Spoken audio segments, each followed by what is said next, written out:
On this edition of Eternal Conversations, we have Dr. Greer, who is a PhD, a PsyD, and a practicing clinical psychologist, Jungian analyst, and shamanic practitioner. He received his PhD from Columbia University and was on their faculty teaching finance and management in the Graduate School of Business. He moved to Chicago to work for an oil company, and after focusing on business for many years, he earned a doctorate in clinical psychology, and then became a Jungian analyst. The shamanic work he does is drawn from a blend of North American and South American indigenous training and is influenced by Jungian analytical psychology. He has trained with Peruvian shamans, and through Dr. Alberto Velodo's Healing and Light Body School, where he has been on staff, he has worked with shamans in South America, the United States, Canada, Australia, Ethiopia, and Outer Mongolia. Greer is involved in various businesses and charities, teaches at the C.G. Jung Institute of Chicago, is on the staff of the Rapogre Center for Counseling and Well-Being, is the best-selling author of Change Your Story, Change Your Life, and holds workshops on Jungian and shamanic topics. His latest book is Change the Story of Your Health. So, a clinical psychologist, Jungian shaman. So how does it go from business to clinical? Just out of curiosity. Yeah, I was born in Pittsburgh, Damon, and then my dad was in the steel business, and I moved from Pittsburgh to Greer, Indiana, back to Pittsburgh, where I went to high school. And in some summers, I worked in the steel mills. My dad, as I said, was in the steel business. So I thought that I would have a middle-class life working in industry, probably the steel industry. And so that's what I started to train to do. So I went to school, was an engineer at Lehigh University. Yeah. And then even then I got a little bit wondering, how do I want to spend my life? And I thought, well, maybe I'll be a psychologist, but I didn't want to switch careers. I thought that was kind of dumb. So I went to school to get an MBA, again thinking I'd use that to work in the steel industry, and I ended up staying on at Columbia, and I got my doctorate. I taught there. And then I had a chance to come to work in Chicago for an independent oil company. So you got your doctorate in what? I got my doctorate in finance and management at Columbia. Okay. And so I could have had a career teaching, which I enjoyed, but I had a chance to come out to Chicago and work for an independent oil company, cut rate gasoline and truck stops and, stuff like that, which I did. And I was on a sabbatical from Columbia. I never went back. And I've been there now this month, 50 years. Wow. And about partway through my time as a business guy, I got the bug again to explore being a psychologist. I enjoyed my life, but there was a certain something missing. It wasn't quite as juicy as I might have liked. So I thought that by studying to be a psychologist, I could maybe learn a little bit more about myself and help people. That was kind of my informed idea of what I wanted to do. And so I started to become a clinical psychologist, thinking that ultimately I might like to be a Jungian analyst, because I always liked the idea of the unconscious and stories, which I associated with Carl Jung. Yeah. And so I took 8 years while I was still working to get a degree in clinical psychology. A couple of years after that, I got my training at the Jungian Institute, which took me 5 years. And right around then, around the year 2000, I was 60 years old, Damon, and I got a chance to really pursue another lifelong interest I had, and that was shamanism. So I had a chance to do some studying. Wow. I didn't have to kind of give up my life and apprentice someplace because I had kids and grandkids and a wife and a family. I couldn't just take off for a year or two to study. But I had a chance with Alberto Villano's Healing the Life Body School to do training. As you said in the introduction, I was on his staff. And since then, shamanism has been a real big, important spiritual part of my life. It's very compatible with my Jungian beliefs. And now, Definitely. 17 years later, we're here talking about important, hopefully, at least to you and me, life issues. Yeah, for sure. How did you make the jump to shamanism? Because I know that I have an undergraduate degree in psychology and philosophy and a master's in philosophy, but I've always, the area that interested me most was the area of the unconscious mind, how the unconscious mind is larger and huge in comparison to the shallow conscious mind that basically we use to just get around and survive, able to cross the street and make, all right, at 3 o'clock tomorrow, I need to be here doing this, or, I need to eat lunch in a couple of hours, but the grand, wise, grandmother, grandfather is, I think the unconscious mind, it starts definitely from birth, but maybe even before birth, possibly before birth, whether through past life reincarnations, if you want to look at it that way, or through DNA. DNA that's been passed down through, tens of thousands and thousands of years of human history, passed down into who we are today. And so, prayer and meditation draws from the unconscious mind, which we could talk about too, is how is that connected to an external source. But Jungian the Jungian archetypes, every mystical experience that I've had, I've always experienced these archetypes, and these archetypes pass down through thousands of years, tens of thousands of years, if not more, of human experiences, and or maybe from deities. As another possibility, entities and deities, but I think that is a perfect blend of like Jungian psychology and shamanism. Not too many people. I'm so impressed with that, and that's why I want to talk to you so much about it, because there's so many people don't make that connection. And Jung brings the spiritual aspect. He is a scientist, and he comes about it very his work very rigorously. Just like Freud's work is written very rigorously, whether some people agree or not. But Jung, I think, maybe just as much, if not even way more so. And these archetypes definitely come up. So how did it work for you? That's what I want to know. Like how did you match up the shamanism with Jungian, and how did the Jungian? How do you think at least the Jungian sparked light within you, or a need to search? Well, I think to answer that question, I think all of us need to wrestle with the bigger questions like where was I before I got into this existence?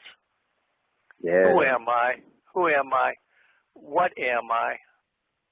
What's my purpose for being here? And where will I be when I leave this physical body?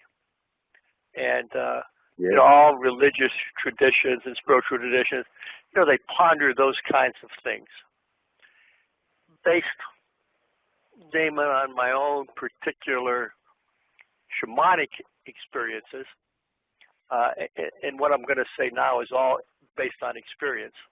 Yeah. I have ideas about these questions, but since we're clearly talking about the unknown and the unconscious, nobody can know for sure the ultimate truth. So we can get closer to realizations that seem to be more simpatico to our soul than others. So here's kind of my worldview from a shamanic standpoint. And by the way, it ties into what quantum physicists and cosmologists would say. Okay. If you go back to the time of the Big Bang, I have visited a place before that time, which I call the quiet. And this is a place where everything is in potential. There is no idea, there's no energy for an idea, there's just pure potential. Nice. Somehow, in ways we don't understand, something happened in this place of pure potential so that our universe, some 13 plus billion years ago, got formed, and our Earth, some billions of years ago, got formed. And here we are talking about this. So how did that all work energetically as I think about it? Out of this place of pure potential, all the ones, every life form, rocks, plants, all the galaxies came forth. But it all came from the one, and that's where people say the one is in the many. Yeah. So that spark of potential, the source, I call it the quiet, people could call it God, is in everything. Or the Tao. The Tao, it would be the Tao. Okay. And equivalent terms, it would be the Ein Sof in Judaism, Kabbalistic traditions. And okay. so all this that we see, and I'll talk about what is unseen, comes from this one. Therefore, the one is in the many. But also then the many came from the one, and that's when people say the many in the one. Because this place of pure potential contains everything that ever was, is, and will be. And I further believe that that energetic field isn't just something that happened 13.5 billion years ago, but it's omnipresent. It's around us all the time. So we have this field of pure potential that shamans feel they can work with to cause things to materialize in this world, in this lifetime, that otherwise wouldn't materialize. Wow. And so how do you do that? Well, you do that by recognizing that ultimately everything is pure energy. And we just happen to be more concretized energy. But yeah, because back to your question about archetypes, we have these invisible energies that surround us. If you believe in extraterrestrials or other life forms on Earth that are intelligent, they would be in these realms. But the archetypes, from a Jungian perspective, are energies that affect how we think, act, and feel. We happen to give them names and personify them like the warrior archetype or the mother archetype. But they're all energies that affect us. And or do you think do you think that they're external or internal to us, or both? Like it has to be both. Like these archetypes that are made of energy, non-materialized energy. That everything is made of energy, and all reality boils down to vibrations, and all matter is simply energy condensed to a slow vibration. Yes. That is the reason why we can't put our finger through our arm. But but these archetypes that exist on a different frequency, Yes.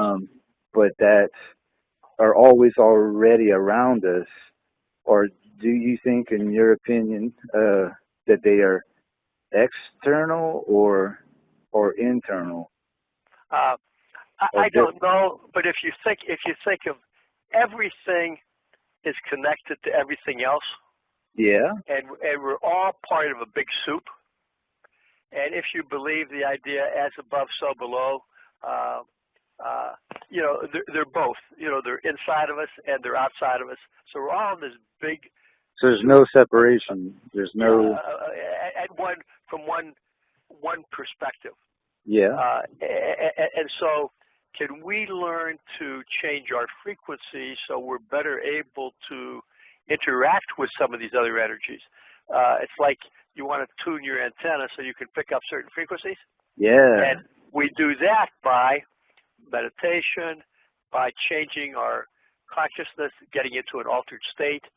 You do that by breathing exercises, drumming, being in nature, opening sacred space, using sacred plants, a lot of ways to change our vibration so that we can be more in sync and pick up other vibrations. Like Ram Dass says, some people only have 3 channels. You know, you need to get cable. You know? Yeah. That would be very true. It's just a joke, you know. Yeah. You know? No.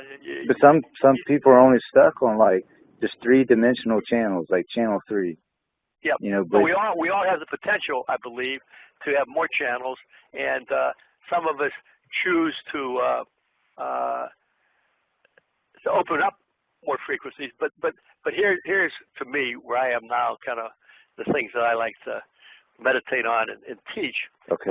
Let's say you get information from all those other realms, and let's say you're connected. The proof of the pudding to me is, what do you do with that in your everyday life as a result of being more connected to your unconscious, to these transpersonal realms that we're talking about, to these energetic fields? Are you better able to be in relationship? Is your health better? Are you better in your jobs? Are your psychological issues lessened? Are you less depressed, less anxious, less fearful? Are you connected to a greater power in a different way? Are you of service to the world in a different way? So how do you work these spiritual experiences into your everyday life? That, to me, Damon, is a very big question for all of us. That is the biggest question of a lot of for people like a lot of the psychonauts like Ram Dass and Timothy Leary, Terence McKenna, especially. He's like people who have experimented with alternate states, higher frequencies. But always the big question is, what are you going to bring back? Or for those who don't meditate, who have not had mystical experience, induced or otherwise, for those who say, why meditate? Why work on yourself? Why have mystical experiences? What are you going to, their criticism or their main question is always, to those who do go through that amount of work, because it is a lot of work and time, is, what are you going to bring back? Yes. Is always the number one question or criticism or comment. And you know, it took me a while for me to think, well, what am I going to bring back? You know, I'm having all of these experiences, and so I sort of summarized all these experiences into this is a big topic where basically there's eternity in every moment, divinity in every particle, and that all is one organism. Yep. Not only that all is one, but to go even further, that all is one organism. And that so that brings to realize the organism part brings uh, a sense of compassion and understanding and a purpose and need for being a part of this universe or multiverse of being a light and a healing light instead of a virus cancer. Um, uh, but but so I have these realizations, but then now what am I going to do about them? Well, I plan on writing a book one day, but what am I going to do about them in my everyday matters? And sometimes I still act like an ass. Sometimes sometimes I still am insensitive. Sometimes I'm inconsiderate. Um, um, it's hard for me to break out of my shell because I like to be alone and I like to be an introvert. My favorite thing in the whole world is peace and quiet. But the thing is, so here's a big question I have for you is, so say you are representing yourself as being a light in the world. Well, first of all, without saying anything though, without going around preaching, because if I was to go around and say, eternity in every moment, divinity in every particle, all is one organism, that would be to me the wrong approach. To go around town saying that, maybe not, but but having just a job and going around town and doing everyday routine stuff, like routine maintenance type of things, to just be just to show the world your inner light without saying a thing, sort of like in a Tao Te Ching type way.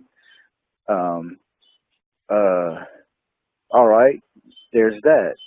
Now, what do you do? The main question I have for you, though, is what do you do about the majority of people who are not meditating, who are not working on themselves, who are not I just put a bumper. I didn't never want to put bumper stickers on my truck, but I put one yesterday. I finally saw the perfect one that was the least intrusive, which is, it just says begin within.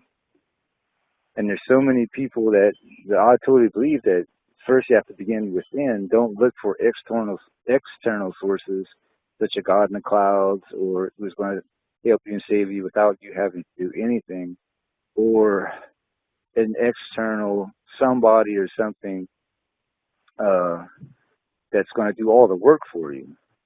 But trying to not get off topic, but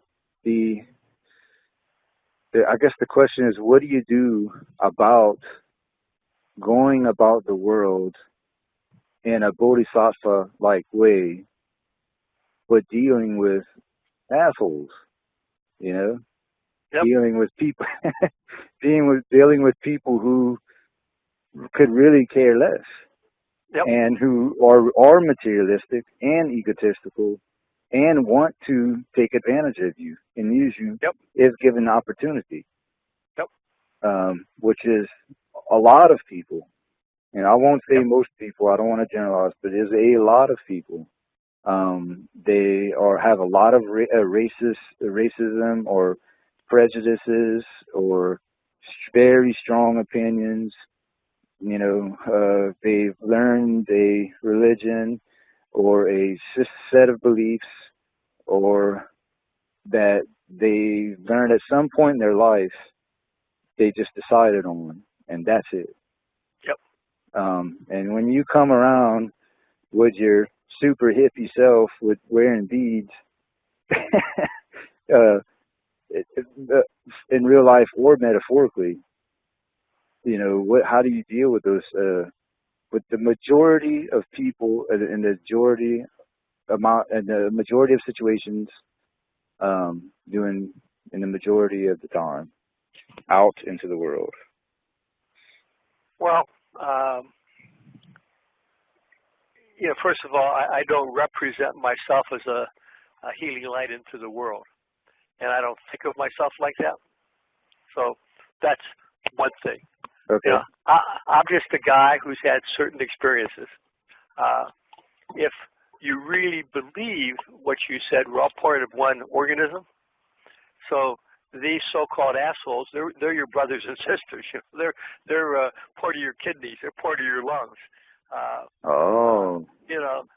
The cancer is part of the organism. It's everything. What we call good and bad. And so I don't go out trying to convert people. I do when I encounter all the different people in my life. I try to be me.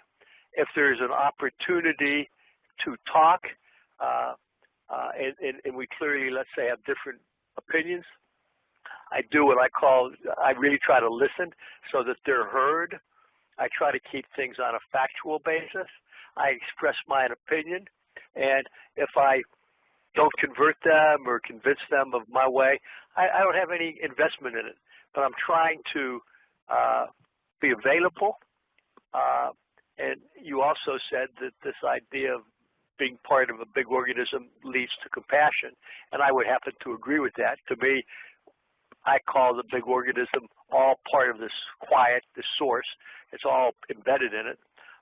And I think the glue there is compassion. It's hard to think about that. It's kind of this word agape. It's agape love. In a world where bad things happen, where evil happens. I don't pretend to understand how that all works, but I think the glue is some kind of an agape love. And all I'm doing is in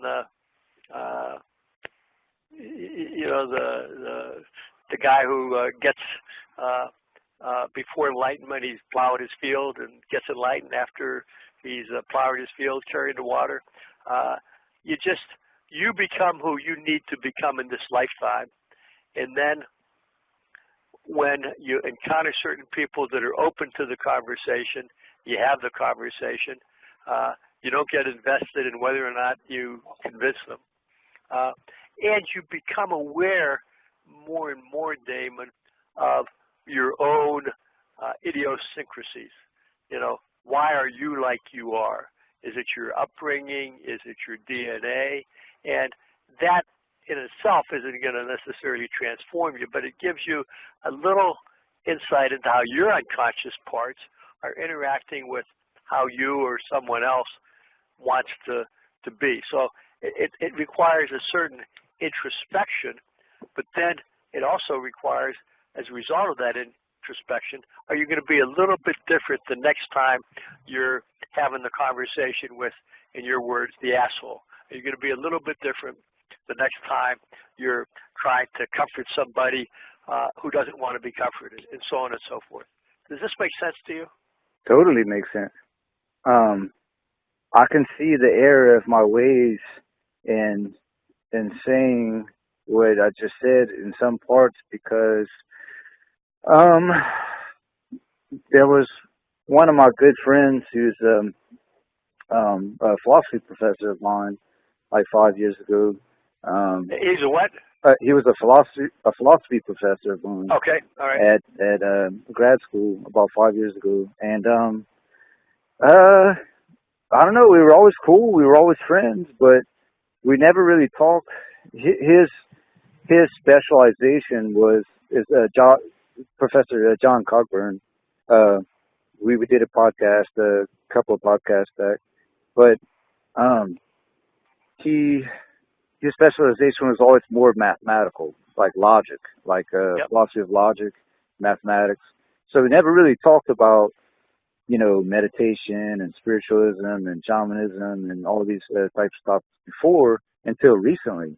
So recently I went to LSU. I was bringing my son to LSU to show him around. He's 9 years old, but I like to bring him to college campuses just to get him, and show him around. Say, hey, this is way better than elementary school, Yeah, right.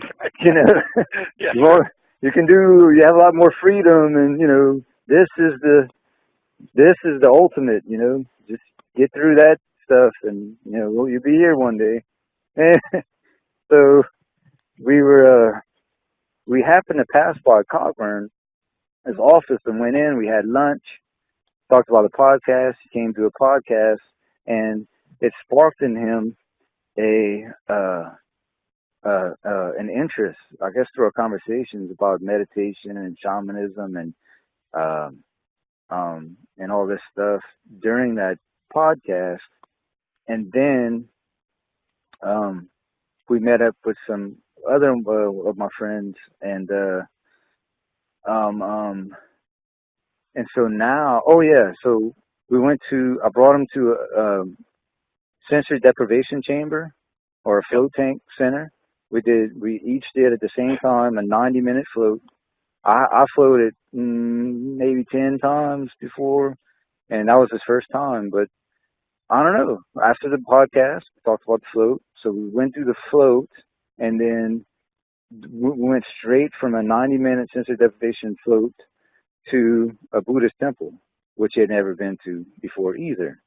Um, he's a Presbyterian, a Christian, sort of, loosely, but he came to the Buddhist temple, which is no conflict by doing that anyway, and meditated um, for a couple of hours there, and after the float. And he said that so ever since then he's been meditating 20 minutes a day in the morning. He's working himself up 5 minutes a month. Hopefully, he'll be doing an hour a day by the end of in a year. And he's been going back and doing floats. He says that he suffered from anxiety real bad most of his life. He had some health problems. I forget the name of some of his health problems, but it's like an immune disorder. Uh, uh, that 1 in every 1,000 people were born with. And uh,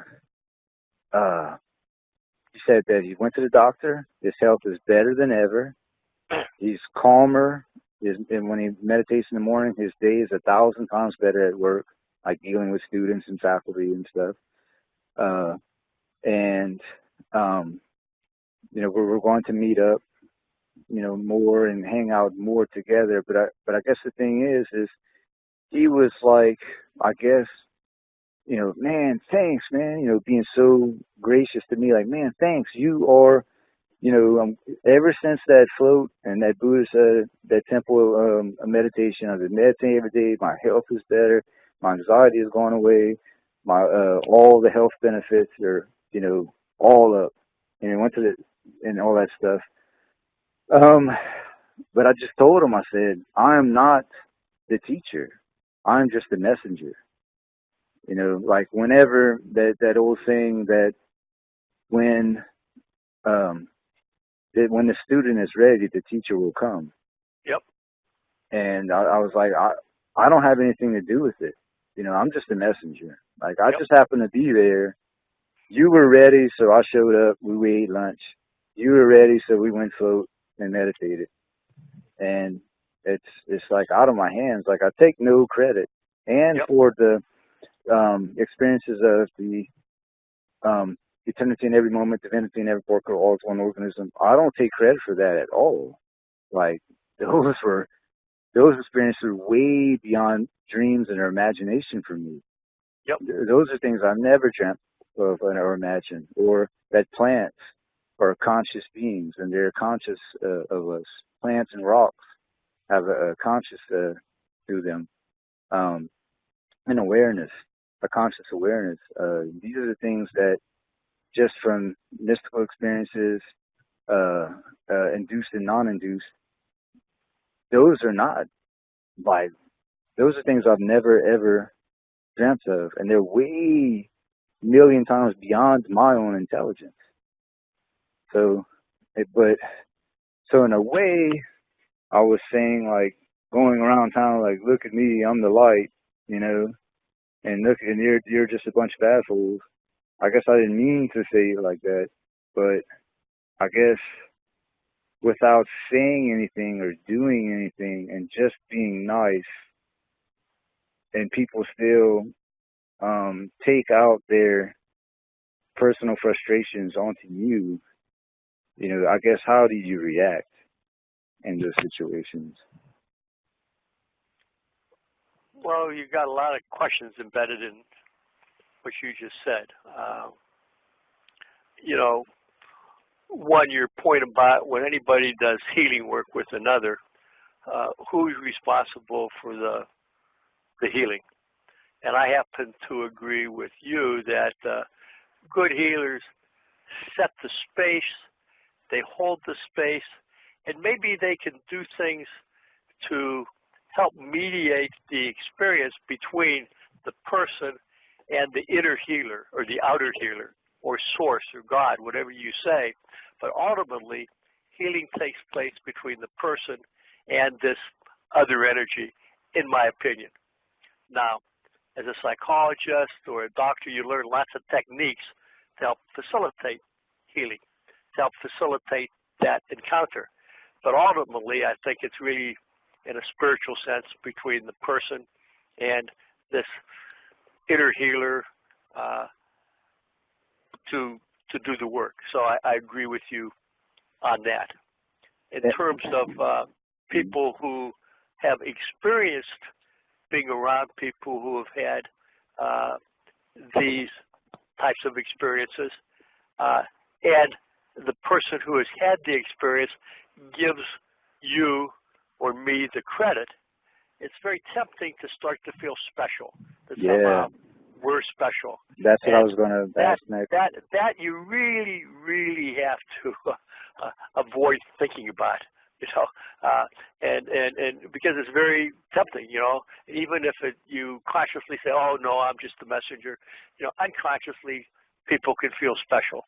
Yeah. So you really have to kind of work with that back to the humility of you're just a guy in the organism that's had different experiences than other people. You think they're better. You somehow think it's better to relate to the unconscious. I, by the way, Damon, happen to believe that also, but a lot of people don't. And until they have actually had the experience in the float tank, in the meditation, in the temple, like your professor read, nothing you can say to them is going to tell them about the value of the experience until they've had it. Now, can you just, by being a guy who seems to have it all together, you're calm, you're kind of compassionate and kind, at some level, may they want to be like you, and maybe ask you, hey, Damon, you know, kind of, what's up for you? What do you do? How do you have a spiritual practice? Whatever it is. Then you have the opportunity to talk to them. But I think it requires that way of being the patience to not try to heal the world and being very humble about who you are and what you're doing. It's definitely a delicate balance, you know. It is. And like, I didn't ask for being, I actually was, I grew up Christian, but then I was actually pretty atheistic for a few years because of the psychology program I went to was very behavioristic. You know, and I was like, man, I said, you know, it all boils down to rewards and punishments. Everything is about reinforcement. Everything you do is reinforcing, whether it's dancing or puking. Like, everything you do is reinforcing. It's just built into the programming of your brain. Alter the brain, alter the mind. You know, take 3 shots of tequila, your brain is going to be altered, so it's going to alter your consciousness. I thought, that's it, you know, and when you die, you turn to dirt, and that's it. And but then, actually, it was after my first ayahuasca DMT experience in Peru, it was then I was like, wait a minute, there's definitely something to this. When I met the entity of being and flow, and so I was like, wait a minute, there's definitely something to this. But how the hell, and communicating with plants and rocks, was like, but how the hell am I going to be able to convey this message to those who haven't had the experience? and and by all of a sudden I feel special. I feel like I'm just less than 1% of the Earth's population who has been allowed this raw experience, this experience of reality beyond the sensory filters. Um, and I did fall into that for a little while, thinking, of being in this top 1%, not of the richest in the world, but of the I have seen true reality type of thing. Yeah. But then, and then I start to kind of press it onto people for a while, and then I don't know. I guess got more mature over the years, and just start to realize, and you could correct me if I'm wrong on this, or I want to know what you think about this too. Is that it seems like maybe everybody is on their own spiritual path. The spiritual path is different for everybody, and um, someone once told me, now that I think about it, that um, some people are at higher states closer to nirvana than others, and that some people are just starting on their spiritual path, whereas some people have already lived a million lives. So some people are already born wanting like closer to God or the Tao or the source, and are easily able to be in tune with that. But then now that I think of that, him telling me that, that sort of lays out a hierarchy of, some being more advanced or more evolved than others, instead of everyone having an equal chance. But it definitely still seems that everybody is on a spiritual path, and it's different for everybody. It's just different for everybody. Everybody has their own lessons to learn. And it seems to me like uh, so far at my age, it seems like the meaning of life is that there's something that we are supposed to learn before we die. There's some sort of grand realization, Einstein style, who was trying to do that. There's some grand realization. There's something that we're supposed to learn before we die. And it's sort of like the whole point of being allowed to live, and then living through this whole life with the trials and tribulations and the joys and the joys. Um, but in the whole mix, there's these tests and these lessons, and all of these lessons and tests are all headed towards a certain goal and direction, which is uh, this towards that something that we're supposed to learn, like this thing we're supposed to get before we die. I don't know. So, and it's so I don't know. What do you think about that? Well,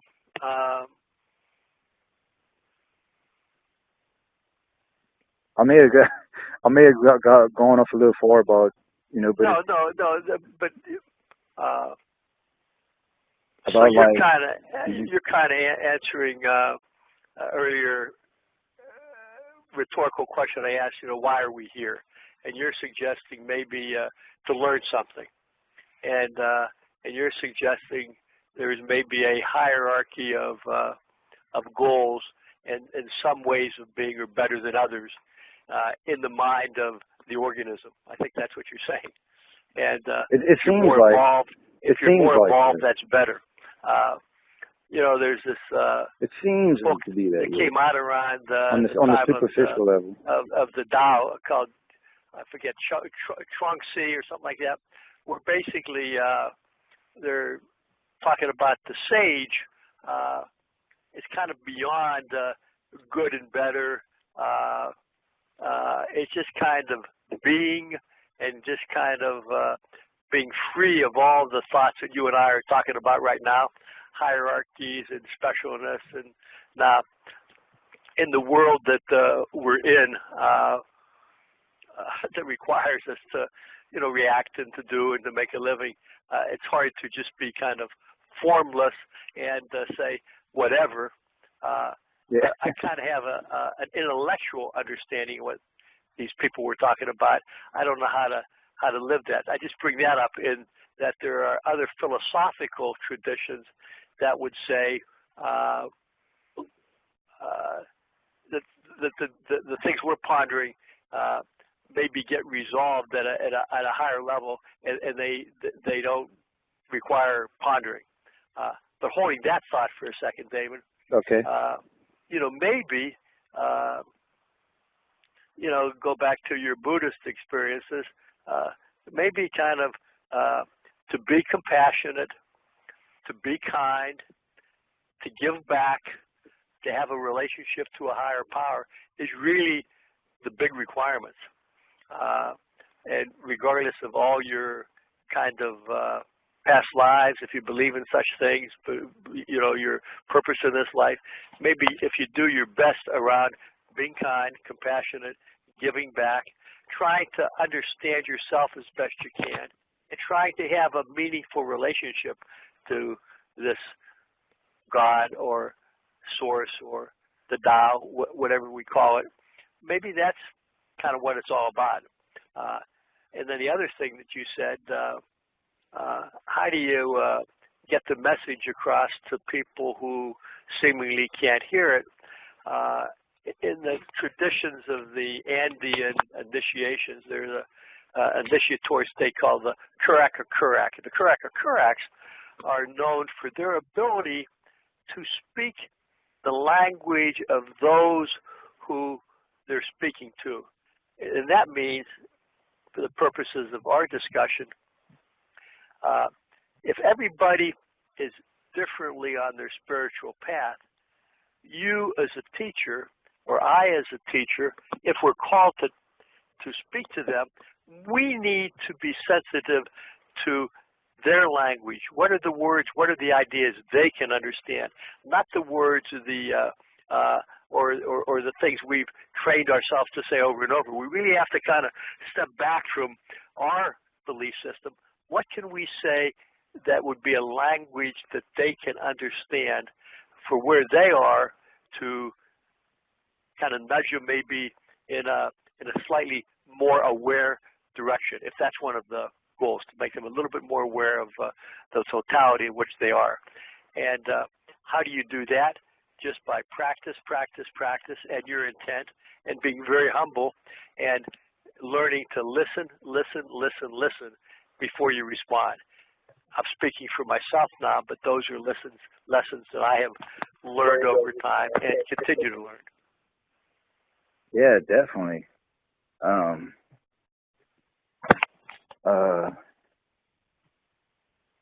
forgot what I was going to say. Let me see. Oh, gratitude. So that's one thing that I've been thinking about a lot lately. If I were to write my own set of 10 commandments, the first commandment would be gratitude. Like, just whenever I was a kid in middle school, we had to write a journal entry every day in English class. The teacher made us write a journal entry every day. And one day I didn't have anything to say, so I didn't feel like doing it probably, so I just wrote the date, and I wrote, I can see, I can walk, I can talk, I can hear, I can think, I can, a paragraph of all of that stuff. Sure. I can, and I thought it was stupid and funny at the time, little seventh grader. But then now, actually, as I'm older, I realize that is the most important journal entry I ever made. You bet. That's very, yes, right. Because some people can't walk, they can't talk, they can't hear, they can't think, they can't do all these things, and I can. Yep. And so some people don't, that don't have that. Some people, some people are dead that they wish they could not be dead, but possibly, but I guess the thing is, so gratitude the gratitude seems like you're giving, when you're giving gratitude, you're giving the thankfulness towards, it seems like it's something, someone or something, the source, the universe, the Tao, God, Jesus, Buddha, whoever you may intention towards. But the gratitude seems to be giving without, with meditation seems to be going within and calming the mind and realizing that, for instance, that the sound of rain needs no interpretation. You know, that to just experience the sound of the leaves and the birds singing as music, not as reasons. And but so the gratitude part confuses me because the gratitude seems to always be going without, like giving thanks, like thank you God for me being alive and well and healthy. And meditation, all right, let me calm myself down and ground myself. But the gratitude part, do you think, what do you think that gratitude, or spending a life of, for some it's worship, but for maybe others it's not worship as in such a strong way, but by giving strong gratitude. But the gratitude seems to always get you, puts things into perspective. Like I can think, I can walk, I have arms, I have legs, I can walk, you know, I can talk, I'm healthy. All of these things, I should not take those things for granted, because one day I will not have those things, and other people in my situation don't. So I should make the most of my life with what I've been given. But so I must give gratitude to who or what, do you think? Well, you were questioning, is there gratitude outer and these meditative states inner? Yeah. And when you were reflecting on meditative states, you were saying, you know, the trees rustling, or the leaves making a sound, or the wind doing something. It just is. And so you're saying that's a place to be where you just know the isness of things without trying to find reasons for them or to interpret them. But you can also easily say that you are grateful for those isnesses. You're grateful for the music that the rustling grass makes. So you can, I think, see again that the inner and the outer become one if you hold them like that. And inner and outer start to separate when you start to think that everything came from the one, and we tend to parse it into little pieces. But then can we start to put it all back together so that we see the grand unification? And that's hard. That goes back to your conversation about behaviorism. Is that a useful technique, cognitive behavioral work, for some psychological disorders? Absolutely, absolutely. Is EMDR useful? Absolutely. Is tapping useful? Absolutely. It's all part of the larger puzzle. Is depth psychological, Jungian analysis useful? Absolutely. So these are all based on our ideas of neurological processes, of how things work. But back to the unconscious, what shamans and Jungians are trying to do is have a different relationship with the unconscious and its various aspects so that a person can live their life more fully. In shamanism, the idea is, can we do things so that our past lives within us differently than it used to? Psychologists spend a lot of time with the past, and they would do that as well, but the shamans might do it a little bit differently through soul retrievals. Not saying the past has to be factually changed, but the way it lives within us, we're going to make it different.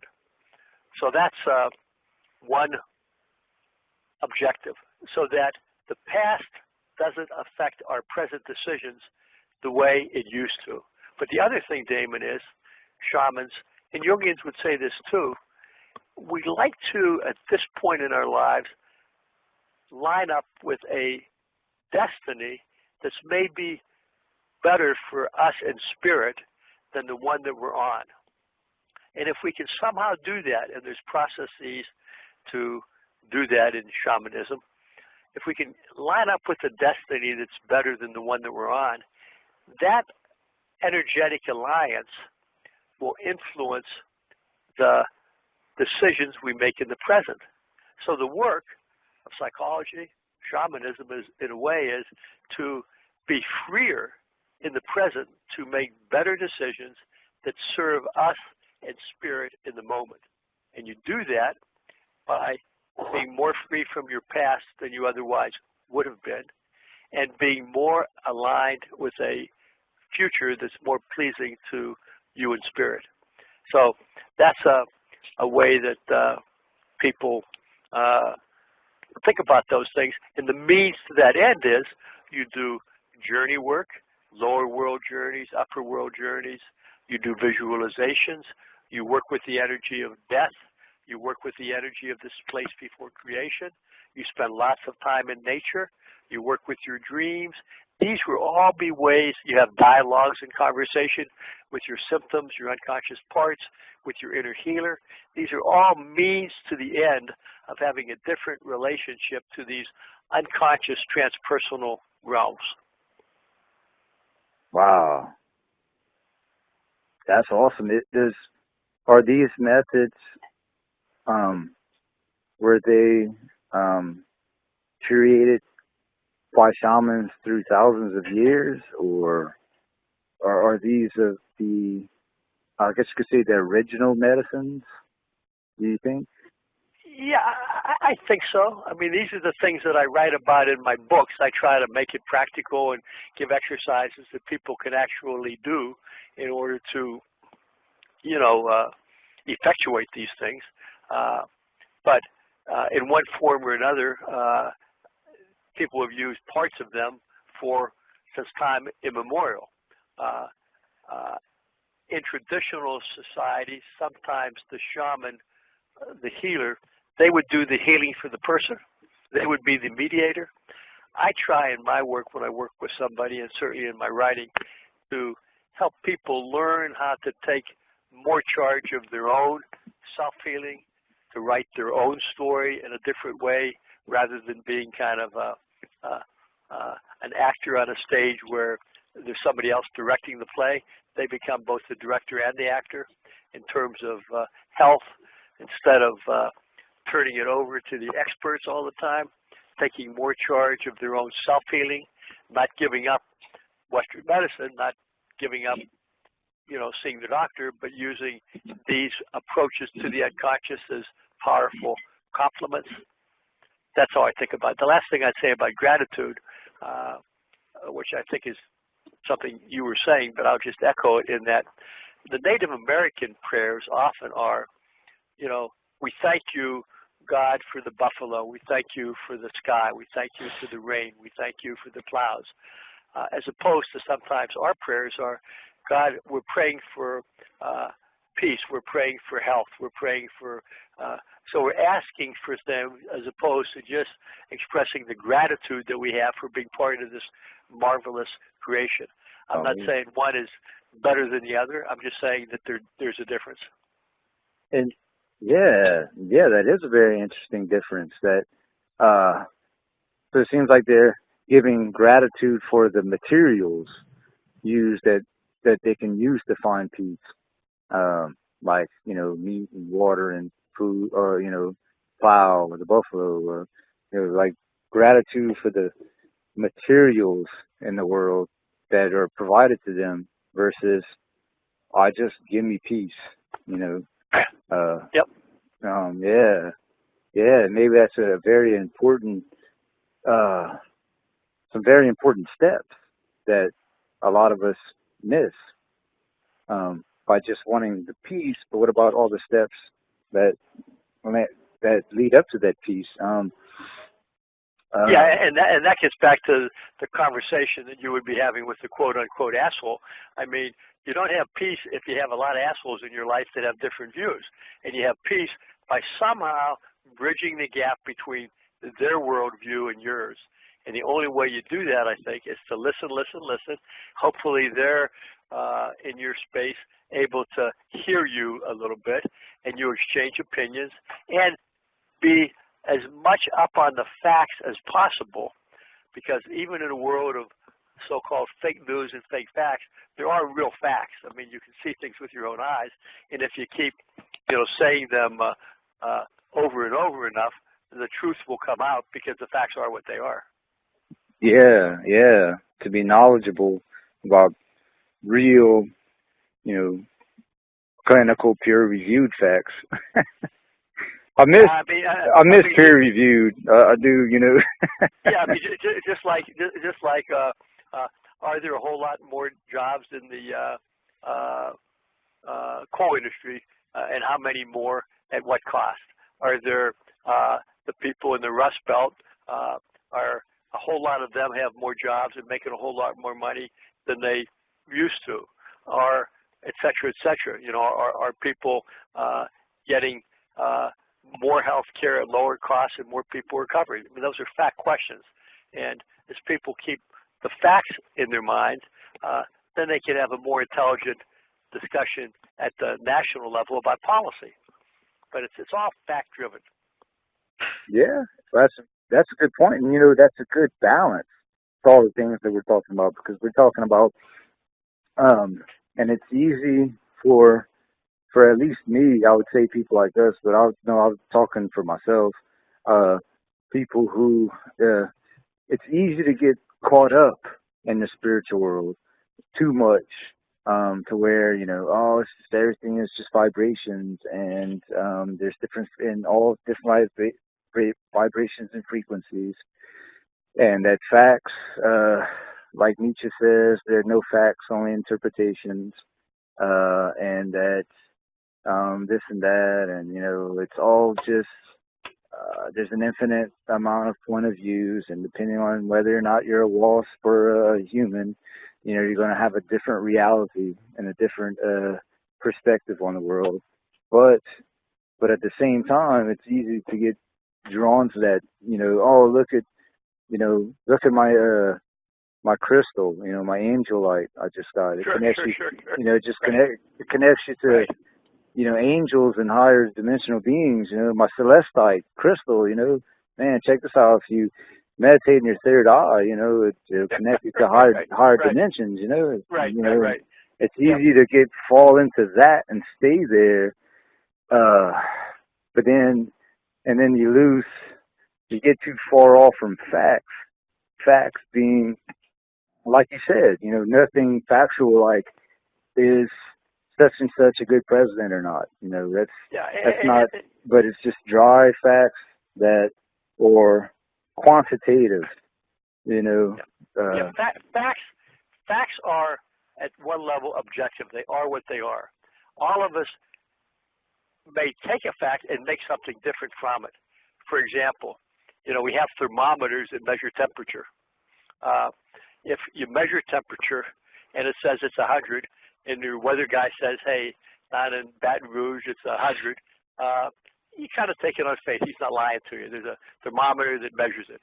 If you say around the world, when you look at all the average of temperatures over the last years, temperatures are rising, that's a fact. You can't, if somebody says, well, that's not true, that's just you're making that up, that gets tricky. But let's assume that all the meteorologists and all the people who take the temperature are lying. That's a fact. Now, what you make of that fact, what you do about it, what you think about why that happened, you can debate that. But the fact is, if in this example temperatures rose, they've risen. And so I think people have different levels in which they dispute the facts. Some would say, no, that's just not true. Temperatures haven't risen because, gee, I live in Butte, Montana, and we had a lot of snow last winter. But if you say, no, but we're measuring all these temperatures on an average around the world, and here's what's happened, it's hard to have a conversation beyond that if the person just isn't going to agree with kind of what you're saying, what the meteorologists say. So you have to, at that point, there's not much more you can say. Well, just say, gee, I believe in the ability of thermometers to take the temperature. Here's what they say. These people have no axe to grind. Now, if you want to have a further discussion of who caused that and what's that about, that gets a little bit trickier. You know what I'm saying, Damon? Yeah, definitely. And it's one of those. Another thing that's hard. It's just how it's just life, you know. Like, all right, here's a fact. Now, what does that mean? This ladder is 6 feet tall, and then the philosopher could say, yeah, but man invented the measurement. You know, it's 6 feet because it's quantitatively 6 feet because man invented the measuring stick because there are no how Nietzsche put it, there are no mathematics falls short of reality and is man-made because in nature there are no such things as perfect circles or straight lines, such as in oceans and a forest or mountains, and stuff like that. You know, so it's like, God, you know, you can always go down wormholes for everything, but I know what you're saying. So if you look at things on a global level, there's another thing too I've been thinking about.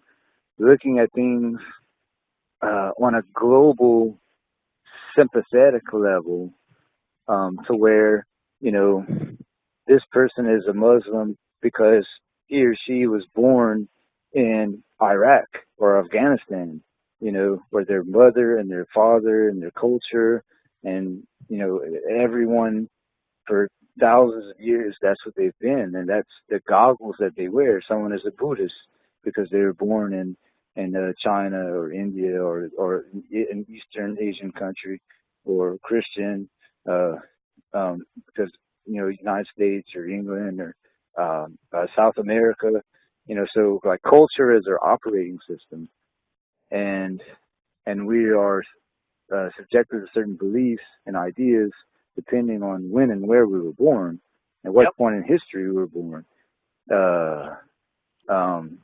Like nowadays we have the internet, so it's easier in this ocean of information and misinformation to look up other cultures and stuff. We have sort of that privilege in a way to be able to study these different cultures and beliefs and music and religions that other people, and even to this day, don't have the ability to travel more than 20 miles or don't have access to.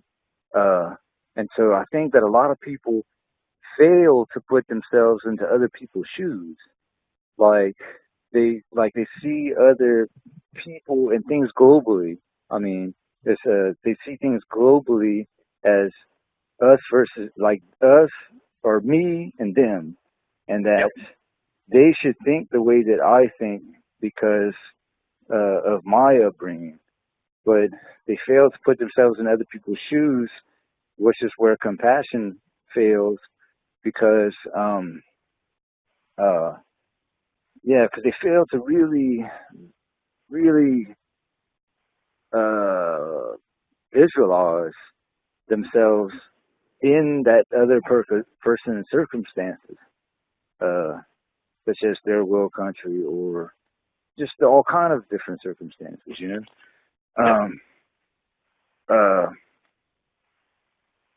So so to go back to the gratitude. Oh wait. So it's easy. It's easy to get woo-woo and fluffy and, yeah, man, it's all about crystals, you know, and forget about the facts. And then, but it's also easy to be too intellectual, too factual, fact-based. And I know people like that too.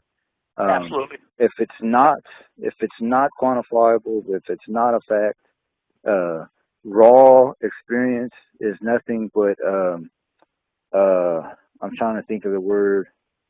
Oh God, I'm trying to think of the word. Like it's just subjective experience. Sure. You know, starts with an A. Trying to think of the word. But anyway, if it's your subjective experience has no significance, has no Yep. importance. It's only if it's only subjective, or that's it.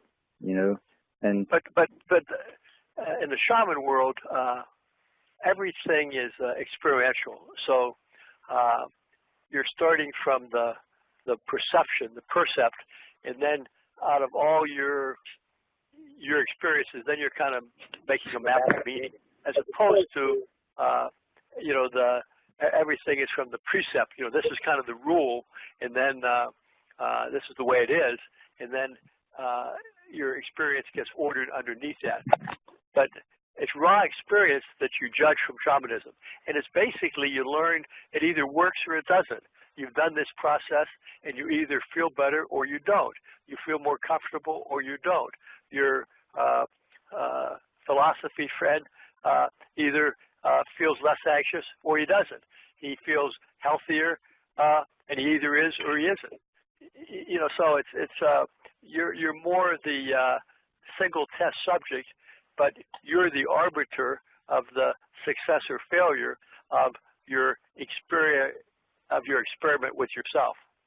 yeah. So it's I mean,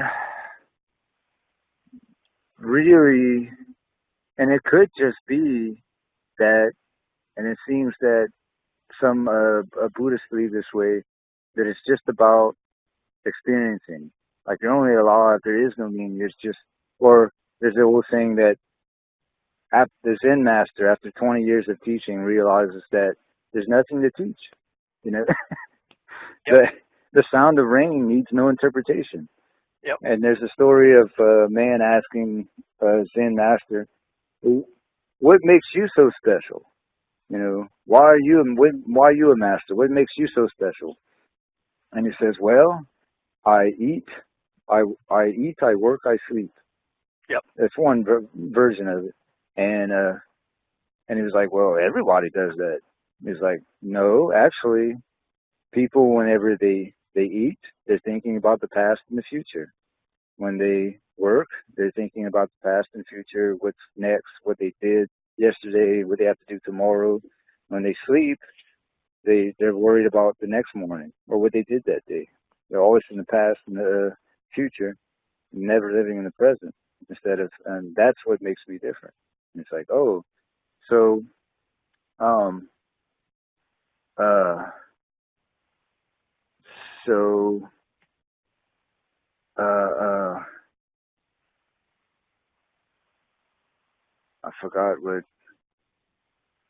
Oh yeah, so maybe so the facts definitely help us survive better, or they could help us survive better. Maybe there is no meaning to life. Maybe it is just raw experience. But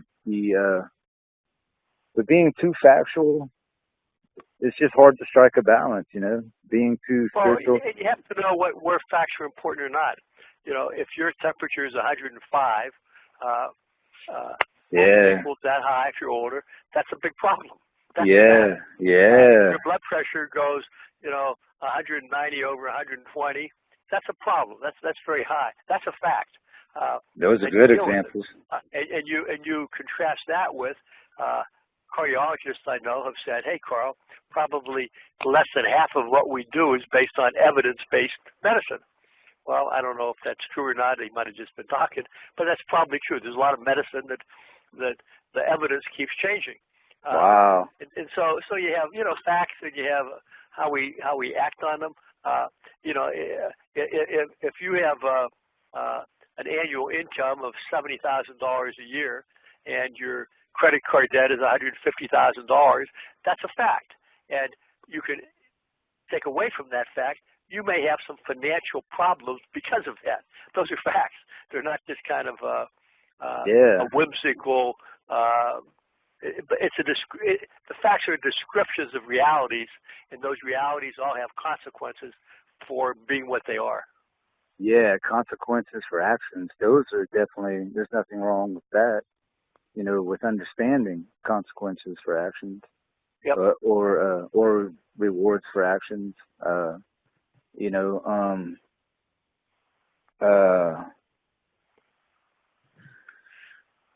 let's see. So what? David, go ahead. I'm going to say I'm going to need to wrap this up in about 10 minutes, just so you know. Okay, all right. So this is a question that I like to ask some people. What is the meaning of life to you?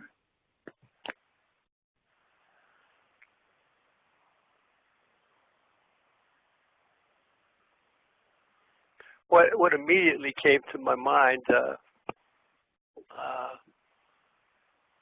the meaning of life at one level is to try to make meaning of my life. And by that I mean to understand it in certain language which is useful to me. And that means fitting into the worldview that I started to talk to you about before. That is to answer the questions of where did I come from before I was here? And I would say, from this quiet, this place of pure potential. For reasons I don't know, I'm here in this existence. Why am I here? My own particular purpose, I think, is to learn as much as I can and to, in ways that I can, give back. I've accumulated stuff. I want to now give it back. That's a meaning. Where am I going to go after I'm not here? I think I'm going to go back to this place of pure potential, the quiet, I call it. What do I bring to that place? I think I bring my accumulated experiences for whatever purpose. What meaning do I make of that, or does the quiet make of that? That I don't know, but I think kind of all of us, our experiences go someplace and they're uploaded to something. And I think if we're conscious of that, the transmittal and the way those experiences are kind of assimilated might be different. I can't say that for sure. Maybe we don't have anything to do with that, and that gets back to what you were saying about evolvement and evolution and certain states being more rarefied and vibratorily different than others. I don't have the answer to that, Damon. So I'm just kind of meditating around your question of meaning. But for me, it has all those characteristics. Yeah, definitely. A meaningful life is to wrestle with everything I just talked about. Yeah, I guess, for us to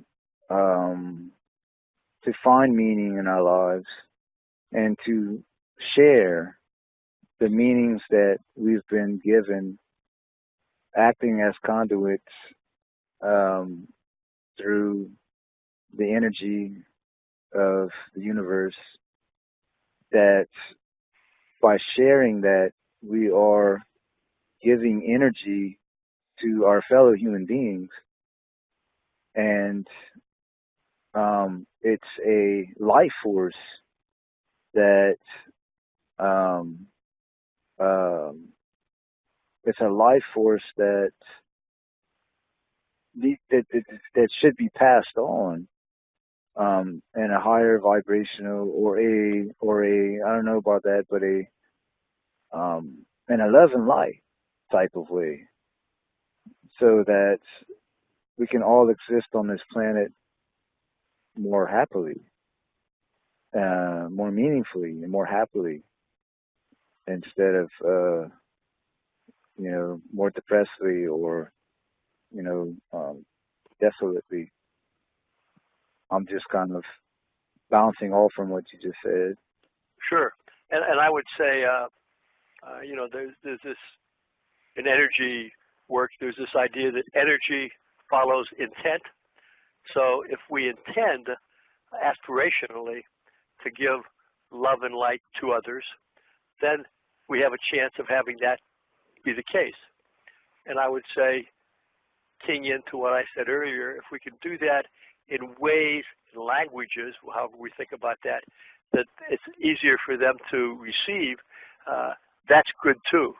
But to have that as an aspiration, to give positivity and agape love, compassion, and love to all beings as more than just a religious principle, but also as a way of being in the world, I think that at the margin is a good thing. And I think it can affect, since this organism, everything's connected to everything else, at the organistic, at the level of the organism, I think you can change at the margin its vibration to a higher level that may have more love to it, more peace, more acceptance, than if you don't intend to do that. Yeah. Yeah, and if it bounces back to you, so say some people think, well, if you're trying to give love and compassion for sort of egotistical ways or for benefit or for being bounced back to you, at first you think, I would think sometimes, well, that's not right, that's wrong. But from what you're saying, I was just thinking in the back of my mind, but so what? That's okay. Like for bouncing back love and light towards each other, you know, passing it on instead of only giving and not receiving. Yeah, you know. But if you can give without any expectation of receiving anything back. Oh, that's the difference. That's a mental thing too. That's the difference. I would say the paradox is, you know, people say, hey, if you give, you get back many times more than what you gave, you know, by giving love and so forth. But some people say, therefore, I want to give so I get back many times more. But if you can give of yourself, your kindness, your words, your attention, your time, without any resentment, without any expectation of getting something back, that's a big that's place to get to.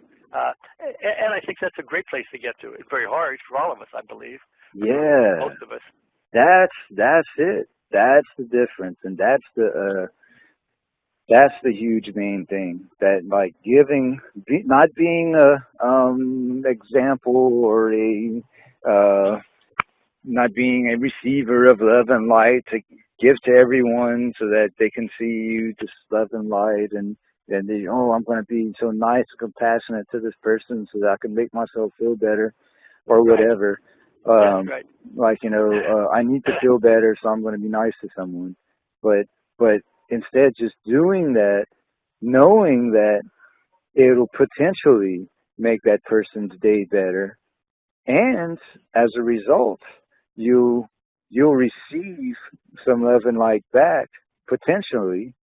So for instance, what you said about this quiet place of potentiality, if you can potentially make this person's life better, and if as a result you potentially get bounced back, get some love and light back, bounced back to you, hey, so what? Hey, that's great. A bonus. Yeah, right. Yeah, it's a bonus. Like, good, you know. And then everybody can be happy and well and feel good and be in peace of mind and feel grounded and understand, you know, gratitude and And there's a feedback loop. So let's say it works that way. You give it out, it bounces back to you. All of a sudden, you may have a little bit more than you started with. Well, then you can give more out the next time. More bounces back. And all of a sudden, there's just more of this kind of energy, we're calling it good energy, in the organism than there was before you made the intentional call to give it out. So, but we have to, with our intention, that's where the ego is very important. We have to intend to do it. And then we want to be in good relationship to all these unconscious forces so that we don't self-sabotage ourselves, so that we're truly doing it and we're doing it for the right reasons. So it all fits together in this little microcosm of what we're talking about right now, Damon. Yeah.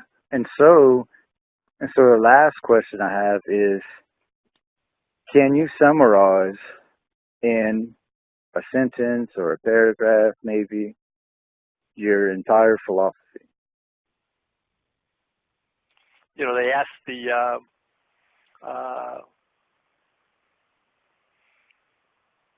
poet, the Japanese poet Basho, when he was dying, would he write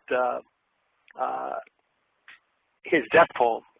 And he said to the person who asked the question, you know, every poem that I've written my whole life, they're all my death poems.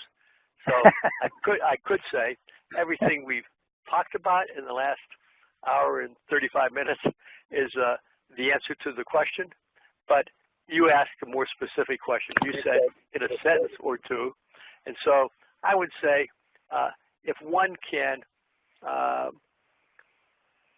have as their goal to know themselves, have a relationship to a higher power, and to serve others, that's a good thing.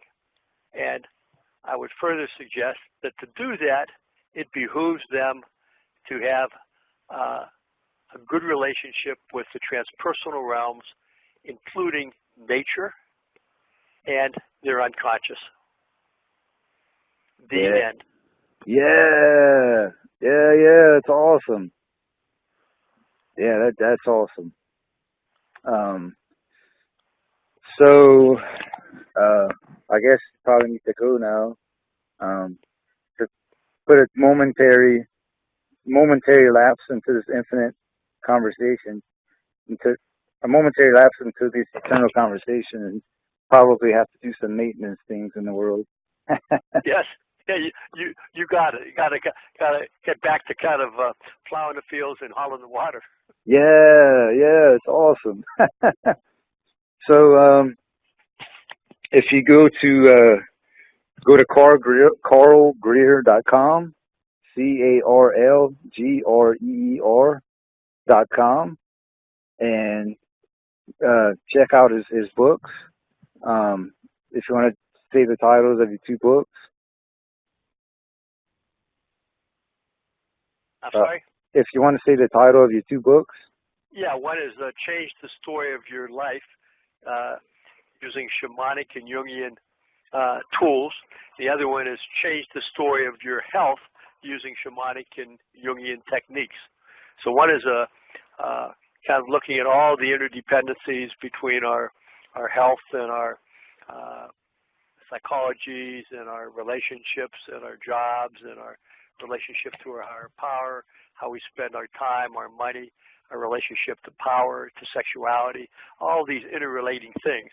The second book is more about just your physical health, how you can take more charge of that.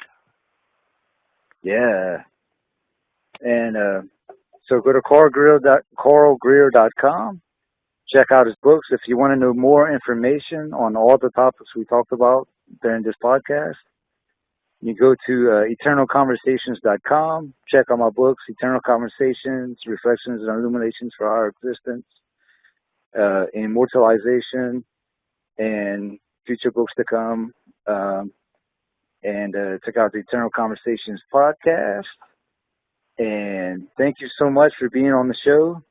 My pleasure. Nice to talk to you, David. It's been a while. We've and highly regard each other's books, and all of those books will bring you further into the conversations and be able and to allow the listeners to further this conversation. And peace, love, and light. All right. Enjoy the conversation. Thanks for having me. Take care.